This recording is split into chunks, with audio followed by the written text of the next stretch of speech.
Reporting on the games you love by people who love to game. The MMO Reporter Network.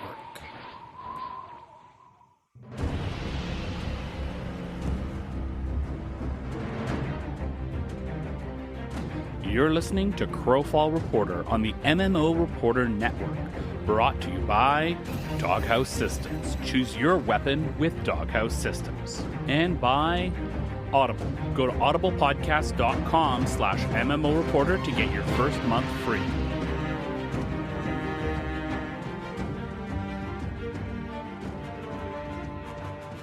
Hello, everybody, and welcome to another episode of Crowfall Reporter. This is episode 4.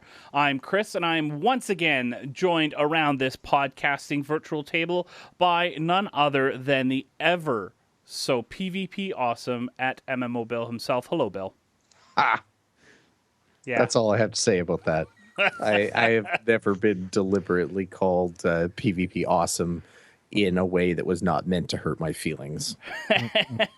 And of course, a man equally known as Cart and Cannon Fodder at MMO Matty. Hi, Matt.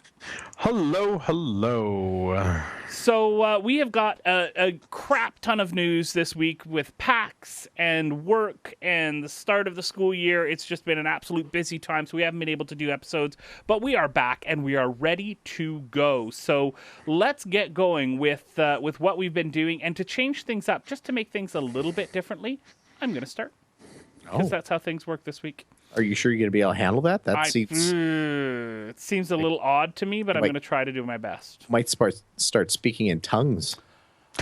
Je peux commencer à parler en français si vous voulez. C'est correct, ça marche pour moi. All right, so I have been doing some PvP in a couple different games. Oh gosh, would you stop notifying me? Windows 10, turn on quiet hours, thank you. I have been playing some Neverwinter and ESO on my Xbox, actually, as I've been editing videos and my computers have been tied up. I've been playing on my Xbox, and so the Elemental Evil update came out for Xbox for Neverwinter, which is basically almost every single patch for Neverwinter that has come out since the launch on PC has now all come out at once. The last 4 onto the Xbox. So I got my Oathbound Paladin and started playing. I did jump in, though, with my Hunter Ranger and did some PvP, and holy cow, every match I was in was completely and utterly lopsided against me. Like, to the point where a few minutes in, my entire team would just hang out in our spawn zone because we wouldn't bother. Wow. Yeah, it was really, really, really bad. I have never felt so useless. And it's bracketed. So it's not like it was level 50 or 60s against my guy's level 35, I think it is. Right? So it's not like it was that. It was within the level bracket, but it was absolutely lopsided every single time. I don't know if they just had a you suck team and you're awesome team, and I just kept, rightfully so, being thrown into the you suck team, but it really sucked. It was not pleasant in any way whatsoever, and so I just stopped doing it, and I went back to PvE. Because I got to level my Oathbound Paladin, because I played it at PAX. Matt, you got to play Oathbound Paladin at PAX too, right? That was the class we played. Yeah. Did. And it was fun. It was lots of fun. So, yeah. Sorry, Bill, you were saying? I was just saying that as a principle, that anytime you get into a PvP scenario where it's 100% lopsided, I can't imagine that's fun for anyone. Like, it can't be fun for the winners. Certainly not fun for the losers. Oh, they seem to be having fun taunting us. And it's not fun for the people sitting in the lobby wishing that they could get matched up. So yeah. Who's happy in a situation like that other than trolls? In which case, who cares, because they should all be shot anyway.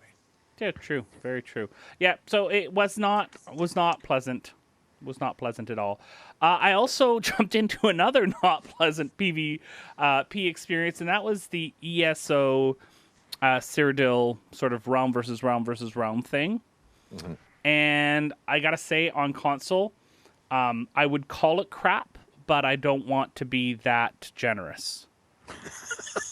It was probably one of the least pleasant, other than sitting in my own spawn zone. It was incredibly unpleasant. And for those of you who don't know, Cyrodiil is basically a big zone with keeps all over the place, and it's almost grid laid out. Like it's quite structured. It's not like it's just wherever there's keeps. They're spaced out about the same amount, and you could probably use a compass and draw lines, and you hit the keeps around the circle of the radius of whatever. So it's very, very structured in that way. And it's very Zerg based in that you run around and follow other people, and you attack a keep, you take a keep, and then you go around. And then if you find an Elder Scroll in one of them, you run it back to your place, and then you got to guard the Elder Scroll. The problem on console, though, is I don't know if it was just my particular connection. I'm hardwired. I've got 100 down, 20 up, so I've got a pretty darn good internet connection. I was editing, not uploading, so it was rendering, not uploading while I was doing this. And I would have incredible amounts of disconnects whenever I was near groups of people at all. Incredible. Like, I would go for a few seconds, fight a little bit, and then all of a sudden, everybody's standing still. And I'm like, oh, crap. And it's like an episode of Heroes where, the guy freezes time and goes around and does stuff. Or, the Flash going around so fast he can do stuff like that. It was like that, and then I'd get disconnected, log back in. And then I'd be dead, so I'd have to run. Because in ESO, you have to run back from your nearest friendly keep, which can take you 5 to 10 minutes, depending on how far it is. Jeez. And then, on top of that, those Zergs, I don't know if, again, the hardware, the network, or whatever, couldn't render all of the bodies in the Zerg. So it would only render a certain area around me until I got near the keep. Then when I was near the keep, I think everybody was getting drawn. But when I was running around, not only was it not rendering everyone, but also everyone looked like they were a little miniature horse being dragged along the ground, like a little model, because there was very little animations going on. Again, not sure what was going on, but a completely horrible experience. And I really struggle to think about going back. I've had more fun doing the PvE in ESO than I have since launch, but the PvP, whoa. Like, nope, I think I'm pretty much done. Wow. Yeah. Well, welcome to episode 4, where we don't pull our punches. Well, and it's not like I would be more likely to recommend PvE ESO now than I ever would have around launch. Very much so, and I'm still a huge fan of Neverwinter. Huge fan of Neverwinter, and I don't know what was up that night of PvP. Maybe it was just the night, but I had like 4 or 5 matches in a row like that. So sometimes it just happens. So when you're the common denominator, Yeah, I know I suck. Oh, that's not a problem. We know that's not a suggestion. That's a fact. So yeah, and then I edited PAX videos. So editing and then school stuff, getting back into the school year and stuff like that keeps me incredibly busy. All right, that's been my weeks of fun in PvP and MMOs. Bill, what about you? Well, I actually did the Guild Wars 2 beta the week prior, because we were actually trying to record last week, but just didn't happen. So that was on the list. Anyway, really fun. Still like Guild Wars 2. It's the closest. It's the best PvP that I have in my repertoire right now. That said, I'm also running up a character in the Old Republic. What I remember from my first go round in the Old Republic is that the PvP there is not as good as what's there for structured PvP in Guild Wars, but I'm going to give it another try. One thing that Guild Wars 2 does not have is Hutball, because Hutball is just good. Hutball is awesome. You have to admit, Matt, you've never played Hutball before, have you? I have never played Hutball, but I'd be down. I would. It is. All right, so are we saying for tomorrow's show we're going to be playing some Hutball? I know, because my highest character is like level 15 in the Old Republic, and I think if I tried to play Hutball, I would have the game laughed off. It's free. It's free. I can get the game. I'll buy you a copy, Matt. Wow, Bill, wow. I don't know if I'm ready to take that step in our relationship. I know. Yeah. Well, Guys, that's so adorable. it is. Oh yeah, it's back. Anyway, I was waiting. for those of you that aren't aware of what Hutball is, imagine a combination of Rocket League and NFL football and MMO PvP. It's you have two sides. I'm trying to remember the match sizes. They're quite big. I want to say it's like, is it 8 per side or 6 per side, or might even be up to a dozen per side. I can't remember. I was thinking like 10, but yeah. Anyway, and you have a Hutball that you're expected to advance into the end zone of your opposing team, and they, instead of tackling you, they try to slice you in half with lightsabers. And you have to dodge like landmines and acid pits and flamethrowers and stuff. Anyway, it's great fun. So. Yeah, if for no other reason, if you're looking for a little bit of a PvP fix while you're waiting to get into the Crowfall alpha, beta, gamma, epsilon, whatever happens, then leveling up a character in the Old Republic and trying Hutball out would be a unique experience. It's not for everybody, but it would be worth a try. So. And yeah, other than that, Guild Wars 2, really liking the new class, the Revenant there. I'm also leveling up an Elementalist there. That's one of the few classes that I haven't hit 80 with yet. Having some fun there, and that's been basically it. I've touched a couple other games here and there. Oh, I dusted off Civilization Beyond Earth. Oh yeah, oh, wow, and nice. It's good. It's not as good as regular Civ though. It's just not. I want it to be. Hesitation there, Bill. I really want it to be, and I think if it was just called Beyond Earth and it wasn't Civilization, I wouldn't be as hung up on it as I am. It's just it doesn't quite get to where Civ 5 was. I found I'm going way back here, but I found the same thing when they did Sid Meier's Alpha Centauri way back when. It was good, but it wasn't as good as the regular Civ games. You see, and I loved Alpha Centauri. I got the vibe I got from Alpha Centauri was way better. Like I was just pleased as punch with that compared to Civ games. But don't misunderstand me. I owned the game. I played the crap out of it. Enjoyed myself. Not the same as Civ. That's all. So now anyway, go ahead. I was just going to wrap up, but you sound like you have something very before we move important to say. on, we got to be fairly quick. We have to realize we only have a certain amount of time before we lose Matt forever, because the same people who made the freaking game, I think I know what you're going to say. I got to look it up now because I can't remember. Ingress, the same people who made Ingress are making Pokemon Go, and we will lose Matt forever. That's totally not where I thought we were going with this. We're going to lose him forever. So once that comes out, he's gone. I have never, ever, ever played any form of any Pokemon game ever. Yeah, but this is like Pokemon and Ingress. And anything that you say and Ingress, Matt will be in there. Like head first into the shallow end of the pool. I don't know what you're talking about. Stop trying to hack that portal while we're podcasting. It can't reach it anyway. It's too far away. Okay. I tried. Anyway, that's basically it. What have you been playing besides Ingress, Matt? I actually didn't have it on the list, but yes, I have been playing Ingress. In fact, I played a heck of a lot of it today. Make that the default intro for anything Matt from now on. Okay. I play Ingress, yeah.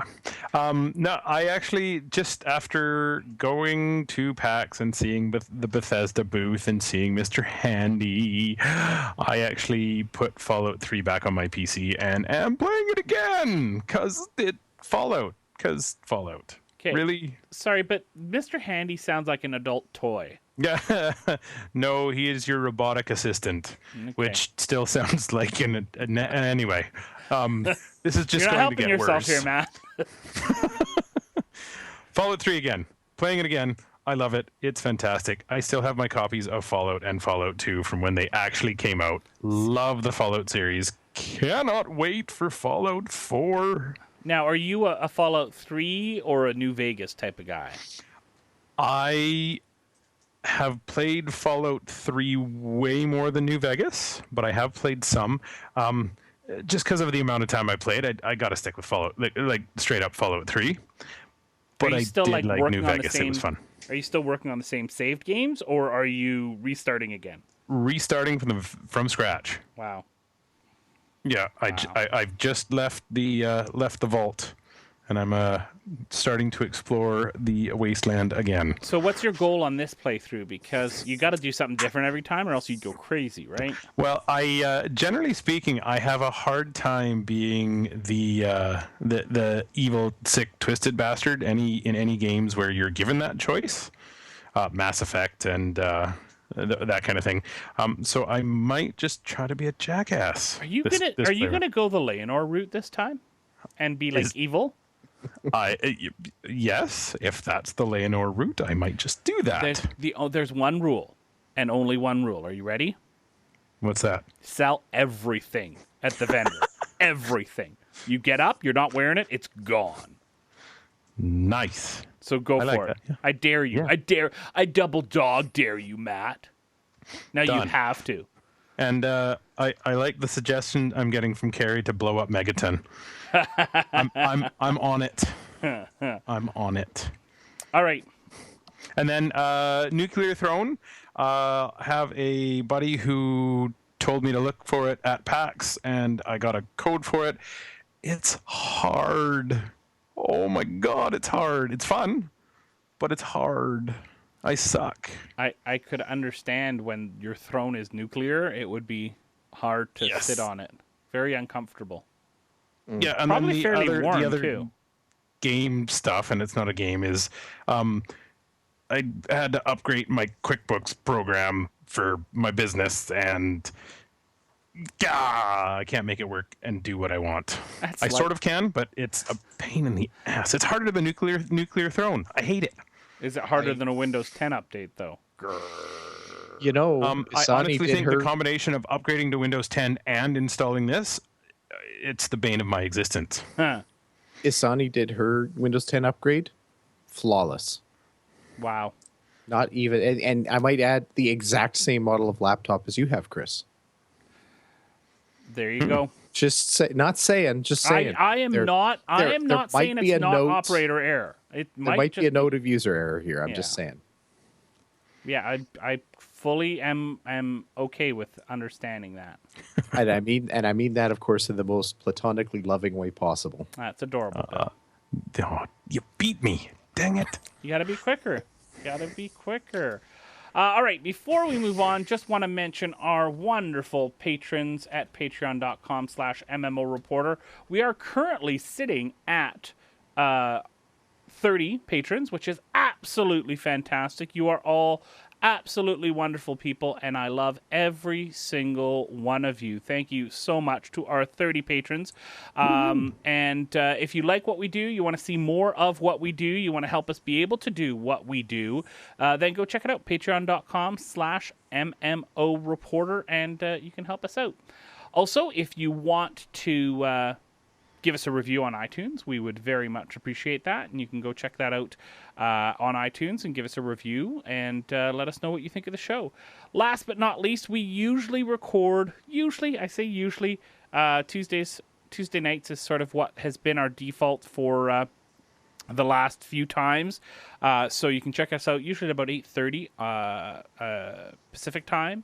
And that's usually when we record. And then we do, of course, our Wednesday streaming, if you are into that. All right, let's move things along.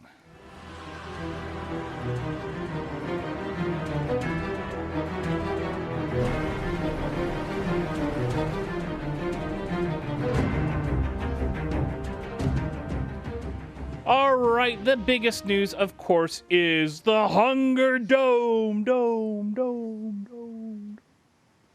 Yep, we have got some combat testing going on, folks, and I have been watching a metric crap ton of combat testing, some streams, some YouTube videos, and that is one of the things that is probably the most exciting for me about this freaking game, is the fact that none of the testing is under NDA. Everybody who plays from the very first minute, when they are still in gray boxes and just the only color you see on the screen is the characters, they're streaming. They're talking about it. It's amazing. And the flaming fireballs of truth to the face. Right. And those are colorful, and they stand out all the more because everything else is gray. So, for those of you who don't know, they have created this very specific testing environment, which is called the Hunger Dome. And it is this landscape with a keep in the middle and a fire in the middle of this keep. And in a concentric circle around it is the hunger, which closes in at a very steady pace around to that middle fire. And if you go into the hunger, you take a lot of damage, a lot. So you are dumped into teams of 3 representing different gods, and we'll talk about that in a little while. And you have to go out and get better gear and fight other teams. And you can separate if you want. That'd be dumb, by the way. But you get better gear, you fight, and then the winning team wins. The last one standing wins. That'd be dumb, but everybody does it anyway. No, not everybody. I have seen a lot of teams who have stuck together, and they're usually the ones who win. The teams that win are the ones they stick together, but they don't like clump together. Right. Is the secret. You need to have kind of like a spread, and the ones that are doing really well are the ones that are actually, they have a little bit of strategy where the knight is actually going in and trying to set up a bit of a wall for the confessor and that kind of thing. So we're talking something along the lines of Mighty Ducks Flying V kind of thing? Yeah. Yes. Yes. That's exactly what I was going for, but I'm in. I thought so. I'm in. That's it. All we're going to do is we're going to hear Emilio Estevez in the distance. Flying V! And then we're going to get into that V formation, Centaur in the front, charging in. Woo! Clunk, clunk, clunk, clunk, clunk. And away and then we Charlie will go. scores. Oh, wait. Wrong. Sorry. Oh, man. I watched an interview with Jake Gyllenhaal where he's a little bitter. He was up for the role of Charlie. Didn't get it. But anyways, moving on. This has been an actual really cool way to see the start of the game. Do not look at this and try and decide your opinion of the game. If this is your first time listening to Crowfall Reporter and you are going to go in and figure out whether or not you like this game, this is not what you want to be watching to decide that. This is not, no. This is very much a technical test. They wanted to see if they could get people to log in and get them into a character creation screen, and like just a super basic character creation screen, and get them into a space with other players and actually see if they could hit other players and do things with physics and magic and stuff like that. Like this is a game mode that they basically slapped together, and we'll talk about that actually a little bit when we talk about the combat strike team. But anyway, this is not representative of the final game, and they've said that. Like this is not. They think it's cool. They're happy that people are enjoying the game type, but this isn't their vision. They're just doing it because they didn't want to just plunk people into a room and go, okay, hack at each other till you're bored. This is not the final game mode. That's something you need to just deal with. And that said, this is fine. This is basically it's a neat demo of Whack-A Crowfall, basically, and it's very cool. One thing you forgot to mention, I think, in your description there, Chris, too, is not only do you have this Hunger Dome that's very reminiscent of the Hunger Games and that kind of thing, but you're fighting the hunger all the time. The hunger is encroaching not so slowly on the map, actually. So you actually have a bit of a time limit where you have to eliminate everybody else. If you just sit back and wait and try to hide out, you will not have a good time because you will get devoured by the hunger. Yeah. There's actually a couple of very good maps, too, where you can see, or a couple of matches, I should say. I think we'll have a link to one of those. Actually, I think it's showing up in the stream right now, where the hunger is surrounding the little fountain in the center of the map. And there's still 4 people fighting at that fountain. And you can't actually leave the fountain. There's only room for like 2 characters to stand beside each other, unless without somebody falling into the hunger. It's actually a pretty neat mechanic. This is for something that's just been slapped together. This is actually a really compelling game mode. I certainly see it. It looks alpha. This is the beginnings of a game. This is not a done thing in any way, but it's a cool idea. And if they found a way to get this into the final product as kind of a quick PvP game Well, mode. and that's what I was thinking too, right? If they can Yeah. do this as I don't want to join a campaign right now, but I want to go in and do a little bit of fighting, right? Yeah.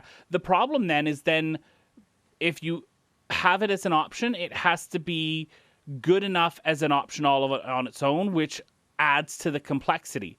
So you can't just throw it in as a side whatever, because people will say, oh, I just want to do this. And if it becomes popular, then they have to put resource behind it. And any resources they put behind a different mode is resources they have to take away from other modes. So they have to make a decision of, do they want to go and stick with the campaigns all the time, or are they going to allow some of these little offshoots? Not to mention, you've got to worry about making a game mode like this too popular, because otherwise people won't play the campaigns. Right. So exactly. there's going to be reward balances and everything like that. So I can see it being it was interesting. Anyway, so I've kind of talked about a couple of things that I liked in the first loss. What about you, Matt? What are you thinking of the Hunger Dome so far?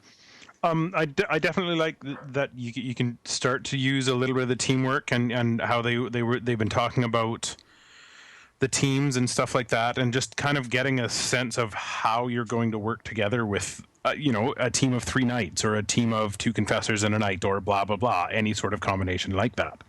And I really like seeing the powers affecting actual other players. The fireball, how it's working, where they're just you just point and shoot and it's not auto aim and stuff like that. Yeah, I laughed out loud. I laughed out loud the first time I saw the overhand shield smash. That was awesome. So did I. I put my hands up and cheered. Yeah. Yeah. A couple of cool little touches in this too, for those of you who watch the streams maybe and don't get a chance to get in, or are still figuring out about the game and want to know more but don't quite want to buy anything or pledge anything or anything like that. Couple of quick cool touches. Number one, they have a cannon fire every time somebody dies, like the Hunger Games, right? And then they also have, over the fire in the center, they have a beam of light shooting up into the sky, so you can see where that is, that center keep and that center fountain, from anywhere on the map. Mm-hmm. So you can, a couple of visual cues there as you go. Oh, and campfires are good because they give you a huge bonus to health regen. Huge. Even better, though, and there's actually a really good example of this in one of the fights that I watched. It will kill you if you stand in it. Yes. Standing by it is good. Standing in it is bad. Great touch, right? Yeah, I like that. And actually, they showed a good example of one guy who actually died because he was standing by the fire to try to heal, except he was standing in the middle of it and didn't heal very much. No. did a bit of a reverse heal, if you know what I mean. Yeah. So it is cool. They've got different types of gear littered around in these chests out there. And as you're watching, if you're watching the live stream or anything right now, so. Anyway, search YouTube. There's actually quite a few videos popping up now of pre-alpha gameplay. I kind of like how they're not putting any of this under embargo or anything like that too. You'd be like, it's very much it goes in line with the way they've been doing their development. It's a very open style, completely transparent type of development. There's no secrets or surprises or anything like that. Here, you're very much watching or kind of a part of the development process. So, and there's one more thing I want to mention about the gear is you can pick up gear that you can't use. So is it a worthwhile effort to go around and grab all the gear so no one else can get it? Right? I don't see everyone doing that, but really, shouldn't everyone? Yeah, I think yes. The idea is that if you find a chest, you get it, but it's not worth it to just go chest hunting, because you are competing with the hunger for time. Yeah. If you are finding chests, chances are you're entering prime ambush areas. Yeah. So there's a bit of strategy to it still, from what I'm watching here. So no, and apparently Carrie has some information about a Crowfall Underworld Ascendant special cross promotion. I know one of the things, and we'll talk about that maybe next show. Carrie can send me the information. I didn't see that. One of the things that Crowfall does with almost every single one of their messages to backers or press releases or anything like that is they mention other Kickstarters that they say, hey, you like our game, go check out these other games, and really seeming to build this really positive community of Kickstarter companies that have had a successful Kickstarter supporting each other. And this is something we've actually talked about on MMO Reporter in the past, is that compared to even console games, PC games have always been a bit more of a community in terms of development. Like you don't really see PC game studios sniping at one or another very often. It happens, but it's not common, not as common in other entertainment areas. It's not even as common as in like getting into movies or music or anything like that. Like it's very much a supportive, help your neighbor kind of thing in the PC world. And in this kind of area of crowdfunded type of game development, it's, to me, that's been magnified like tenfold. Everybody wants to see other Kickstarters do well, because I think people see that it's a cyclical thing, that if somebody funds your Kickstarter, they're going to be more likely to fund another Kickstarter. And if somebody funds another Kickstarter, they might be funding yours either again or a different one that you do in the future. So it's self-serving, but it's also very supportive. Well, and that's one of the things that I found out, and I know we're getting a little off topic here. We'll get back after this comment here. One of the things I found in my research about Kickstarter is that there are serial Kickstarter backers who look, not because they want to, they weren't looking for that specific thing you're offering, but they're like, hey, I think this is a good idea. These people, I like these people. I'm going to back it, even though, for us, maybe it's, I don't listen to this, but they look cool. I'm going to back their Kickstarter. And maybe not necessarily, I want that product, but look, it's these people and they're doing something cool. Right. Mm-hmm. So that's actually a not significant, but worthy of mention part of Kickstarters. Mm-hmm. So there you go. Sorry, a little off tangent there. Yeah. All right. We had a combat chat too.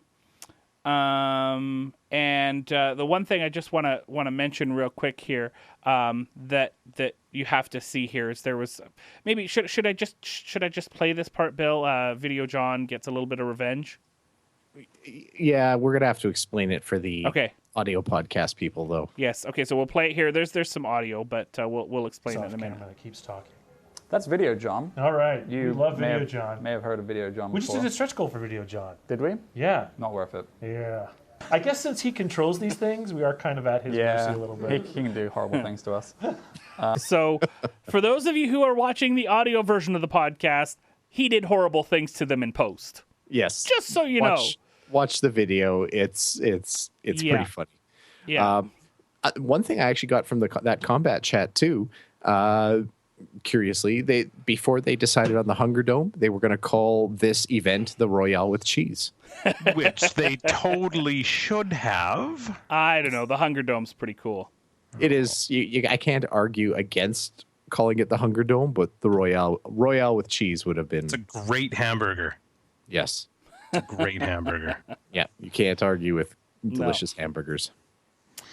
So. And then they talked about some regen stuff as well. What they've done now, they weren't originally going to have the campfires, but they added those because it just made for a better experience for people. And I love your explanation here. Post-fight regen, natural regen is slowish. Standby campfire is fast regen. Stand-in fire is die. Yeah, I laughed when I read that for the first time. Absolutely. All right, and let's introduce the next topic using Matt's addition to the to the show notes here. Adorabil. Do you want to do the next one? Sure, I would be thrilled to. So the next one is we just another story here that's come up with the combat strike team. Video that kind of came up is it's kind of a dev review of what they'd spent the 16 weeks doing. They talked about their kind of development strategy and their agile development policies and everything like that, and kind of looked at it very much from a game building perspective. It's actually kind of a neat video. It's a long-ish video, but it's actually quite good. It's about 25 minutes of the video, but good video to watch if you're really interested in the kind of the how the sausage is made kind of thing as far as game development is concerned. So it's an actual phrase, Matt. It's not. No, that was well done. I like it. Yeah, well, there you go. So anyway, it's divided up into 8 sprints. So it's a 16-week phase, and it's divided up. Each sprint is a 2-week sprint where they set aside a couple of goals that they're trying to drill through in development. And like the sprint 1, for example, was just power building. It's all dev box stuff. They're talking about raycasting type abilities and that kind of thing. They actually showed how Unity works as far as power building goes. You actually get a few shots of how the Unity interface is put together and that kind of thing. It was kind of cool. Sprint 2 was very good, mainly because Tully's shirt was just off the wall. Awesome. Oh, geez. That kind of swamp colored Mickey shirt was just it's Mickey Mouse camouflage. That's what it is. Yeah, well, Mickey Mouse camo. Yeah. Anyway, it's glorious. So anyway, that was getting more into like effects and everything. I'm just totally glossing over all this. If you really want the details, watch the video. But anyway, so Sprint 2, Sprint 3 is getting into damage formulas, exploding kittens. Sprint 4 was whoa. Sorry, exploding kittens? They you just kind of glossed over that. I think it was just a bit of a joke thing, but they needed placeholder graphics for the Confessor explosions. So instead of like blooming fire effects and that kind of thing, you just had pictures of kitten heads flying everywhere. Sorry, I gotta find. There we go. Yeah, let's look at this here. So that was pretty good. That's kittens. That is kittens. Kitten explosion. So anyway, and then at Sprint 4, they're getting into adding weapons, equipment, armor, inventory interfaces, and that kind of thing. Sprints 5 and 6 kind of got combined. Typically, I think when that happens, that's usually means that one agile sprint that they set up, it was a little bit bigger than they thought it was going to be, so they mashed it into 2 sprints, and that's where they got into things like matchmaking, blowing up computers, and centaurs. Apparently centaurs are horrible, and there are many people, I think J. Todd Coleman loves centaurs. Many other people seem to hate them. So and then they get to Sprint 7 and 8, and that's where they started putting together the Hunger Dome, and that gets into the whole Hunger Dome development and everything like that. So anyway, it was they showed a pretty good demo too of one of the Hunger Dome matches where they uncovered somebody who didn't really understand how physics worked and got trapped in a room and killed by 3 people, and they couldn't escape the room because you can't go through people who have you trapped in a room with no other escape. So they just have to stand in the doorway. So yeah, so there you go. There's an early Crowfall defense tip for you. Before you go in any room, make sure there's 2 exits. Yeah, no kidding. No kidding. So anyway, definitely check it out. What did you guys think? Does this kind of deep dive dev talk appeal to you? Yes. Here's the thing. I think, if we ever relaunch Too Long Didn't Listen, first topic is going to be the fact that now, when you are at very early parts of development, you're no longer getting your it might even be most. There's a lot of games where you are continually looking for funding from potential customers, not just from backers, like from investors. And so you have to have, as part of your team, look at what Star Citizen is doing, look at what Crowfall is doing. Right from the very beginning, you have to have this whole machine in place that you would normally save for marketing the last, 6 months before you launched. That now has to start right at the very beginning, pre-alpha, right? They wouldn't have done videos like this for WoW. No. Right? And they wouldn't have pushed it like that. So I just think that's a really interesting change because any resources that you put to that is coming from somewhere, right? So, anyways, I just think that's interesting. And honestly, full disclosure, I do actually like seeing what they're doing and how they went about doing it. It is cool. I don't have the technical background to know a heck of a lot about it. That's all. So Understood. Yeah, All right, for me, it's. I was just going to say, for me, it's fun because this actually touches a little bit in my real life work. So, where in real life for me, it's just databases and spreadsheets and status reports and blah blah blah blah. To see them actually applying those kind of principles to stuff that's actually fun and interesting to me. I got you. Absolutely. It's fun. It makes my work feel fulfilling for about 8 seconds before I go back to crying under my desk. Anyway, Matt, have there been any Q&As? There has. The September one just came out last week, week before, a week and a half ago, I guess. And some interesting questions put to the gang in that. The one that I found interesting is they aren't going to have any mods at all at launch, which could be panic and chaos. Nah, I'm okay with that. Thought as well, and I think I'm okay with that too. I thought it was interesting that it's basically shot down right now. It's like that. They like it. They think it's a good idea. It's obviously helpful for other games out there, but no, not going to happen. So it'll be interesting to see how that goes. At least we know there didn't be really any question about it. Mm-hmm. Exactly. I run most of my games clean, like no mods. So, Depending on the game, it makes a big difference. And we've talked about this, I think, 100 times before on other shows. 101. Hold on. Full disclosure. When I read mods, you know what I thought they were asking? What? Moderators. Oh. I got it, though. I'm there. I understand now. My bad. And even then, mods is like add-ons, not full mods, right? Like UI add-ons, stuff like that. I have caught up. I am awake. I am here. I am present. Are you sure? Hey, no. Welcome to Crowfall Reporter, Matt. Okay. Wow. Sit back. Sorry.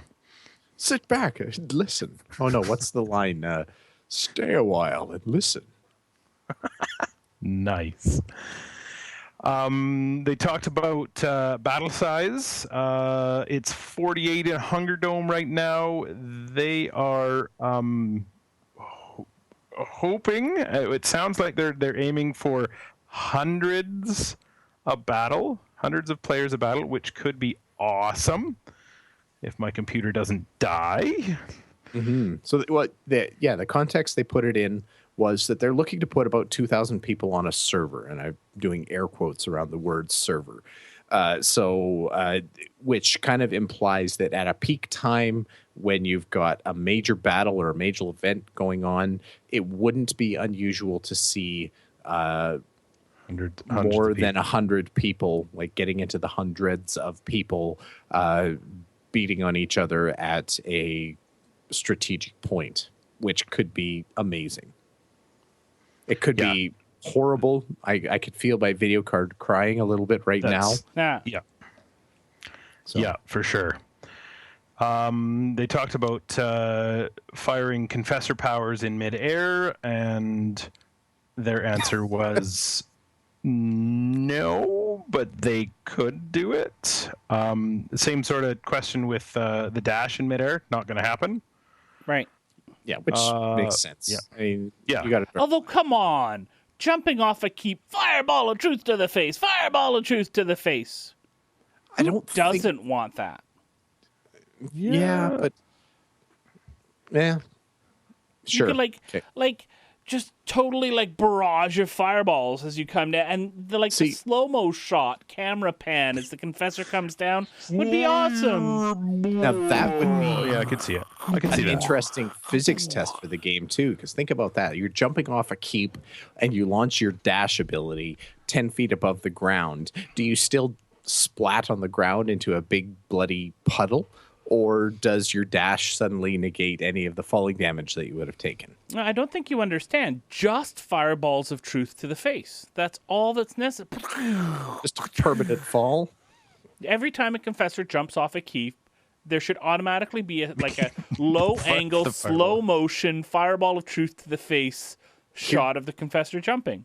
Here's the scenario that I want to see, and this is talking about physics test for the game, and this is I'm hoping that that the Crowfall folks are listening, because this is what I want to see: character jumping off a building. Physics is applying to them. They've got a fixed rate of acceleration, and they're flying towards a centaur. Right? Okay. Stick with me here. The centaur has a big fat knockback ability all set up, ready to go. Does that become a home run where you knock the person right back onto the top of the wall? We're playing baseball now. That's what I want to see. That would be, color me impressed if that works. That'd be all. Yeah, I'd watch that. I'd try to do that, honestly. Crowfall ball. Yep. Yep. Hey. Yeah. See, I'm full of ideas. They just need to spend an afternoon with me. Right. You just have to up your pledge, and you can do that. That's right. Yeah. Travel not included. All right. That's okay. We'll dip into the MMO Reporter coffers for the travel. We're swimming in money anyway, right? About that, have you noticed my new gold-plated keyboard? Sorry. It's a little heavy. Funk. It's a little hard to type. But I have a hammer that I can type in with. The background. Yeah, I type with a hammer. Like 12 whole words a minute. It's awesome. Anyways, moving on. First person, third person, talking about the view. Mostly third person, but you can do first person if you want to. They talked about how they chose the 3 classes for alpha, and it was basically because they liked them. Just, one tanky type, 1 range, and 1 DPS. They did also mention that they did the Centaur because awesome. Well, yeah. I think it's... I really am thinking, I kind of want to try to get some probing questions in with the Crowfall team, because I'm starting to think that J. Todd Coleman is the only one that likes the Legionnaire. No, I do. You're not part of the Crowfall team. Only Artcraft person that likes the Legionnaire. Everybody else rolls their eyes and is like, "Ugh, do we have to do the Legionnaire?" Yeah. Don't care because it's awesome. Sorry. I'm sorry. They play this on the telephones at Artcraft, so I'm sorry, everybody. All right, I'm just not hating on the Legionnaire. It's I don't know. There's been a couple of videos that it's kind of implied that it's been a sticking point. Yeah, sticky point. What was? Did we put that video in? I think it was in the last episode where J. Todd Coleman is the idea guy with his hippogriff or something like that. Yep, that was in the last one. Yeah. I have a feeling that was a bit of a mock of what actually happened with the Legionnaire. Ha! All right, next question. Flames of Truth is a bit hinky in the Hunger Dome. It works, but it just has an unusual effect. It takes 10 seconds to detonate, or there's a deliberate combo. You can deliberately combo a detonation, and it reduces the stun, or something like this. Okay. It's a little weird. And then the rage mechanics for the Legionnaire in Hunger Dome, they work, but it's a builder resource, and it just starts at 0, and you got to build it up, and then it takes over. So you don't start out a raging loony as the in the back. You got to work up to it. Yes. I kind of got the impression that those 2 questions were are these actually working? And the answer is yes, it's alpha. They're Suck it up, buttercup. Yeah. Working is intended to not work. Yep. I'd say that's pretty much bang on. I haven't looked at the next story, Bill. Can you let us know what it's about? The Founders update? So basically the next story is just a link to the newest Founders update. Is kind of an update on what's happening with fundraising. They had kind of an interesting update. They got about $1 million. They added another $1 million in funding. Crowdfunding, which they were quite proud about. They also are fishing in the angel funding pawns to try to get a little bit extra money in there. So they talk about that a bit, and they mentioned a little bit about the collector's edition actually. Oh, the I'm physical just looking at collector's it edition. now. That was my gasp when you were. So they're saying that within a week they're cool. going to be announcing that. It's going to be $150 for Whoa. pre-sale, but it's physical. It's like its own SKU. Look at those figurines. Those are kind So of cool. Okay, wait, hold on. do we get it? I don't. Okay, I gotta check. So, That looks I so know freaking Chris usually doesn't care very much about. Oh collector's my God! editions of Shut up! things. You know I'm a freaking something No, but for this these is things. Actually, a Okay. really cool collector's edition too. It's instead of doing the big giant statue that some other games do, this is actually coming up does it with say? minis, like little mini figurines, as in like for Oh! like playable characters, like tabletop type games and that kind of thing. I don't want to. No. There's the big art book. They actually have a comic in there, which is The kind of comic cool. looks cool, yeah. Where is it? I still remember the comics that we got with what was the old Heroes game? Do we get it if we pre-order the Kickstarter? It doesn't say in the article. That's the thing that's. Oh. Where is it here? So yeah, so the music they've got the making Shut of. up! Apparently, there's a digital exclusive to be announced. That's that To be determined. and I mean, digital exclusive to me implies that it's something that the Kickstarter stuff or the other the people who don't get the collector's edition wouldn't get. So what do we think? Are we gonna have to buy the game twice now? This is so stupid. I don't want to spend another $150 on. Where is it? Well, here? it beats spending another 180 if you buy it when it comes out. Where is it? You're saving $30. You're saving $30. Yes. Saving money. Yes. Sorry, go on. Yes. No, sorry, you were saying? No, I thought you see. I knew you'd see it my way. You're saving 30 rather than spending 150. I get it with my backer package. Woo! Ha Nice. Yep. So the interesting thing here too is like if you do get it with a backer package, Which I do, by the way. which you do apparently, I do. Yes. can you upgrade to a backer package that gets this, or do you have to buy it as its own thing? As I a don't know. $150, like is it a $150 add-on to any package you've got? Is it just $150 And then does it outright? give you other backer stuff? Well, yeah. So I don't know. We'll talk about that here in a bit. We've actually got in our tips and tricks section. We're going to talk a little bit about helping to decipher the different feature levels. Yeah. In Crowfall, about the backing levels and that kind of thing. So anyway, very cool. Like they're talking about a few other things. They're talking about the Hunger Dome a little bit more. Believe it or not, there's a bit of a theme to this show, isn't there? Yeah. I think our title is gonna have to be something that rhymes with Hunger Dome. What rhymes with Hunger Dome? Hunger Dome? Munger Munger Dome? Foam? Under foam? Anyway, okay, we're going to move on. Anyway, more combat testing, and also they're going to be doing a streamer week where they're going to be having game streamers on participating in Woot, the with all the Alpha 1 players and everything like that. Hey, we stream sometimes, don't we? We do. Hi, Artcraft. How are you? It's nice. I think we're streaming right now. right aren't we? now. We right are. now. Right now. Funny that, huh? Okay, so I look at the next title, and the only thing that pops into my head, and maybe it's because I'm a child of the 90s, is let's talk about God's baby. Sorry. That's sort of what I was going with that. Yeah. So a lot of lore got dumped on us, which I am absolutely okay with because I love some lore stuff. I don't know what it is about this particular game that I'm like all into.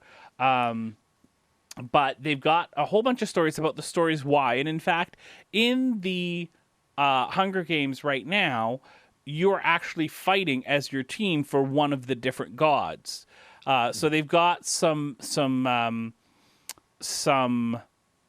concept art and then some stories. And I think I don't want to. I want to give everyone a chance to read through all of this. I will say this: the meta story for the entire game is that the sort of top of the Pantheon of Crowfall gods has gone to fight the hunger, and he hasn't come back, and the other gods are bickering. That's the short version of it, wouldn't you say? It's Yep. the quick and dirty, but it's interesting. There's so much too. more. I mean, there's even transparency in how they're developing the lore for this game too. Like Yeah. they're talking about the lore here. It's very clinical. Like they're saying we're building lore so that we can have a story attached to the game, and we're doing it so that we can have a way for faction mechanics to work. And like they're talking about it as the reason. This is the reason why we do it. This is not them. They're not trying to put on airs about, oh, we're trying to tell a magical story about love and the human condition and blah blah blah blah blah. No, this is all just purposeful, and this is why we have to have a story tacked onto our combat simulator game system. So that's kind of the vibe I got. I mean, it's interesting. They talk about kind of the Pantheon and how it's formed and everything like that, and it's cool, but it does seem clinical compared to how the lore is presented in other games. Yeah, not a lot of mystery, but I mean, it goes with what they're doing with the whole game overall, right? Yeah. Everything's open, and here, this is what we're doing. So, And a couple of iterations of groups of 3, which is interesting, because they also had 3 members in a team in the Hunger Dome.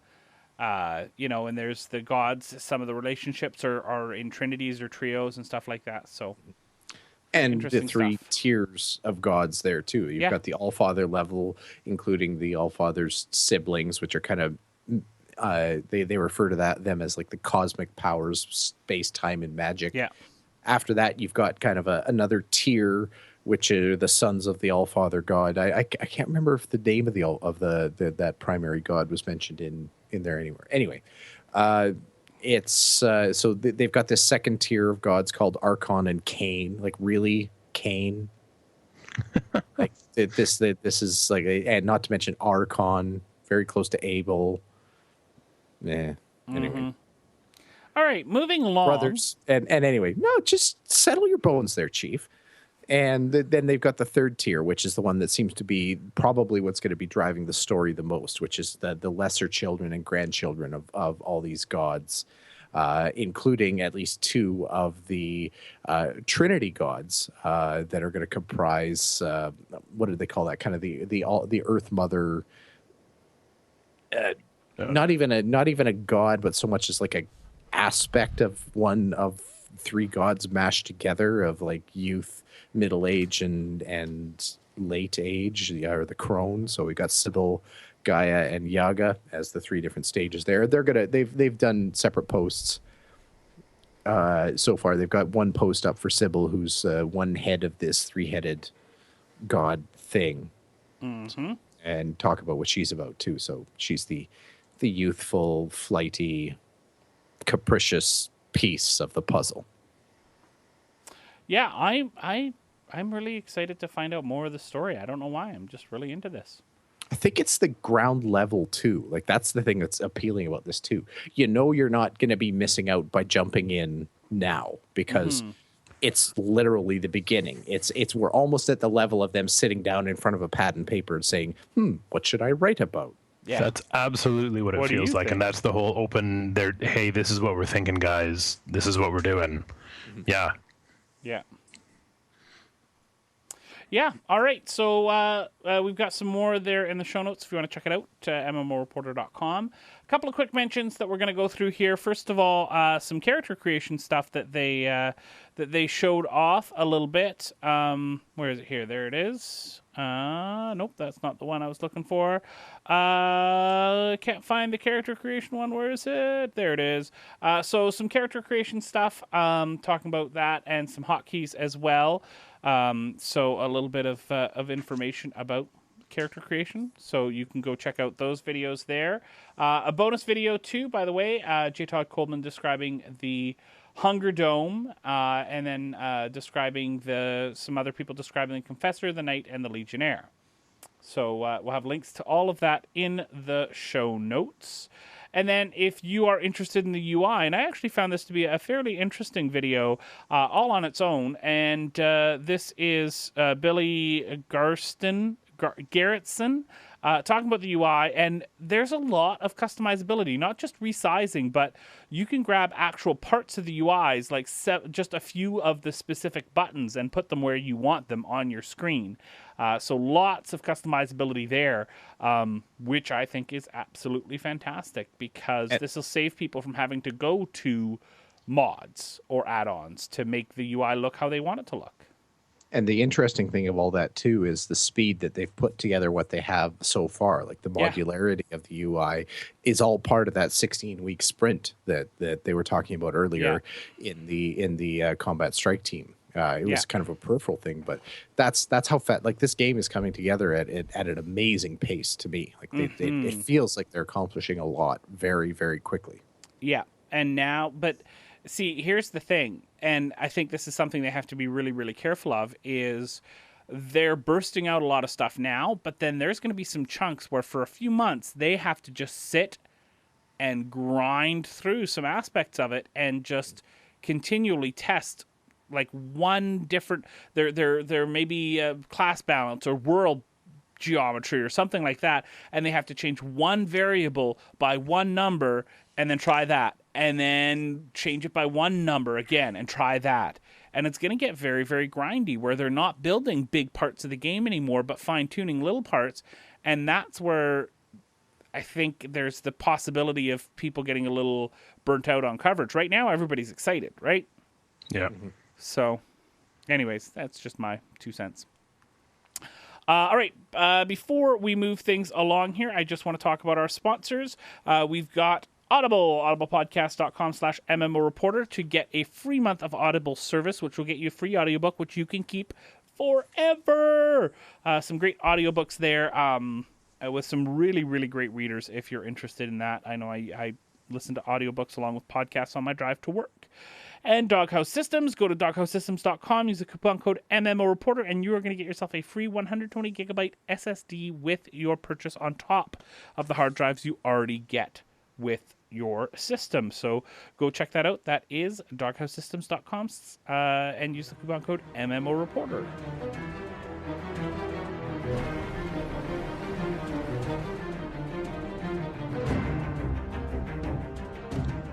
So we've got, just as our tips and tricks section this week, as we alluded to earlier, I actually came across a really good Google Docs spreadsheet that grids out all of the different backer rewards that are available in the game. So the different levels, whether you're a Kickstarter, whether you're jumping in and pledging after the Kickstarter was completed, it's completely mapped out with what you get. And it answers so many questions for me. It's hard to get excited about a spreadsheet, I know, but I thought this was so helpful. Like, I was actually, most of the stuff in here, I didn't even know that my tier, like, I think I'm actually at the, where am I here? I'm at the gold level Kickstarter. No, pardon me. I'm at the, where am I here? Where am I here? Dang it. I thought I had it figured out. Oh, yeah. I'm actually just at the contributor level. I'm one of those horrible scrubs that only is partially invested in this game. I did not take out a mortgage on my backer level, unlike some people on this podcast. So I get it's a nice picture of what I get at the contributor level. And of course they encourage you, if you want to, upgrade your tier if you want to. But this actually gives you a really good picture of what you actually get if you upgrade your tiers. So anyway, very cool. What did you guys think? Are you guys inspired to upgrade your tiers now that you can actually see what you get? Go ahead, Matt. I don't have any need or desire to upgrade my tier, because while I don't think I went quite as crazy as Chris. You got the Bloodstone one, didn't you, Matt? Yeah, no, I didn't. I didn't. Come on, guys. I mean, it's ridiculous. It's only, well, for me at least. Let me just let you know. Let's just talk about the prices real quick here. If I want to upgrade to Bloodstone from my current Amber package, It's not that bad. And thankfully, they have a layaway package. So either for $9,690, I can buy the Bloodstone level outright. But here's the thing, and I think you guys are missing out here. The value in the months of VIP, because at Bloodstone you get 16 years of VIP, and the value in that I think is really hard to deny. Yeah, those 14th and 15th years are really where a Right. game comes into its own. Exactly. Yeah, absolutely. And you know what? This is affordable for everyone. The layaway upgrade price is only what is it here? $1,453. Oh, well, geez, hang on. Let me just get my Right? credit card. I don't know why I didn't think of this earlier. I'm in. Exactly. I'm in. So, I mean, who doesn't want 228 months of VIP? I can't understand that. Anyway, so there's not a great discussion or a great long discussion to go around this, unfortunately, but definitely check it out if you're curious about how the tiers work, or if you haven't backed the game yet and you're not sure what level you want to come in at. Check this out. I found this very helpful. Yep. I think it's pretty cool too. So let's move on to community.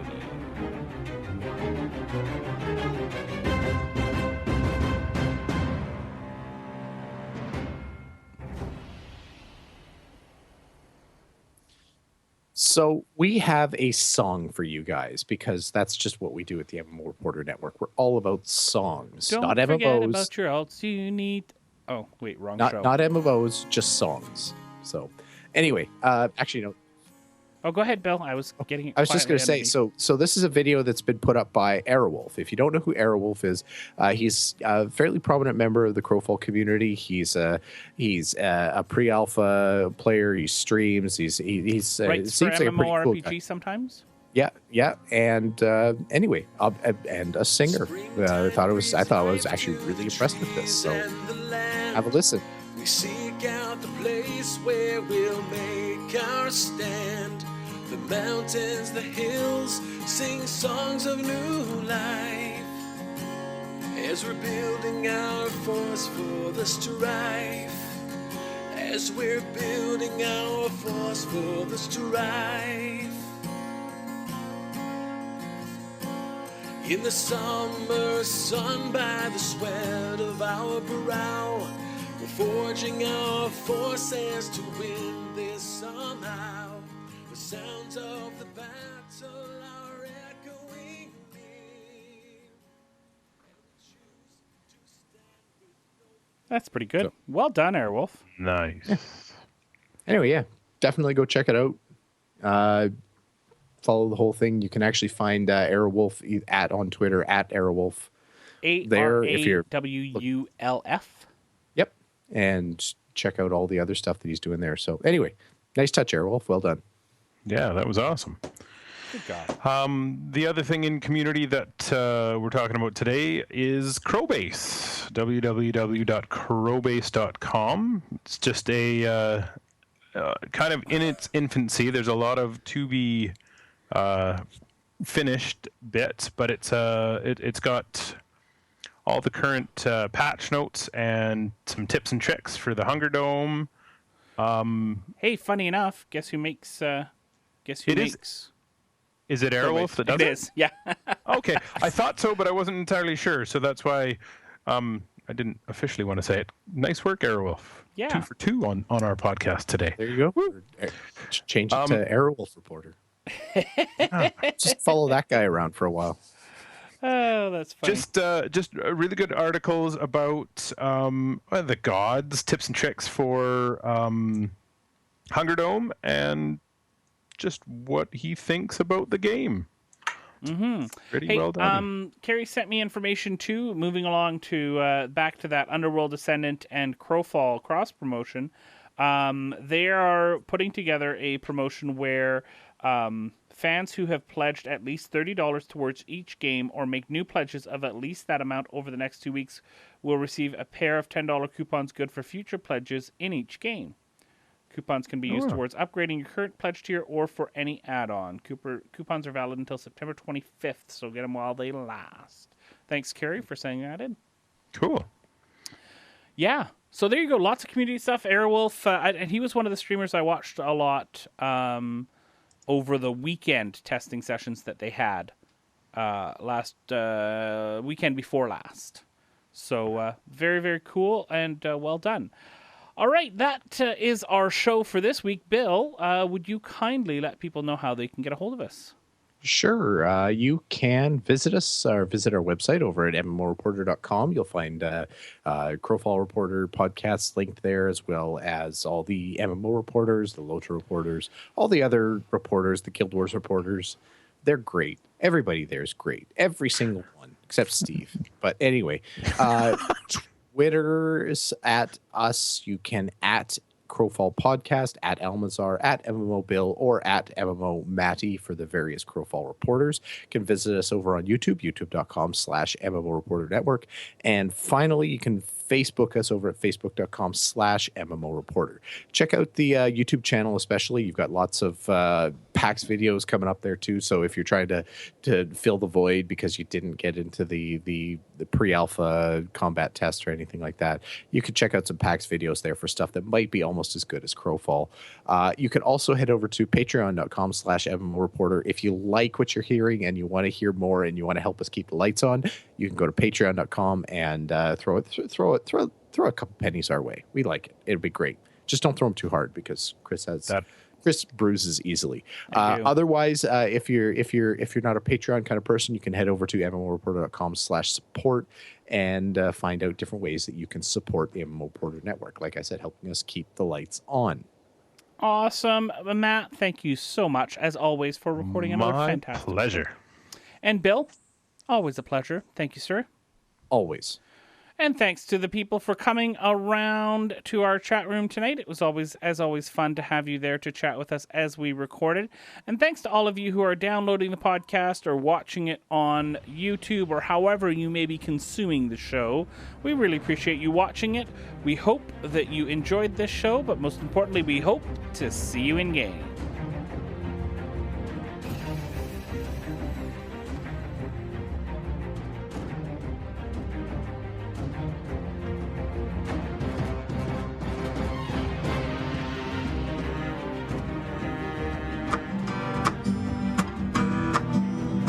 Thanks for watching the video, everybody. Don't forget to check out all the other podcasts at MMOreporter.com or by clicking on any of the links here. And please check out our Patreon campaign at patreon.com/MMOReporter. Thanks, everyone, and see you in game.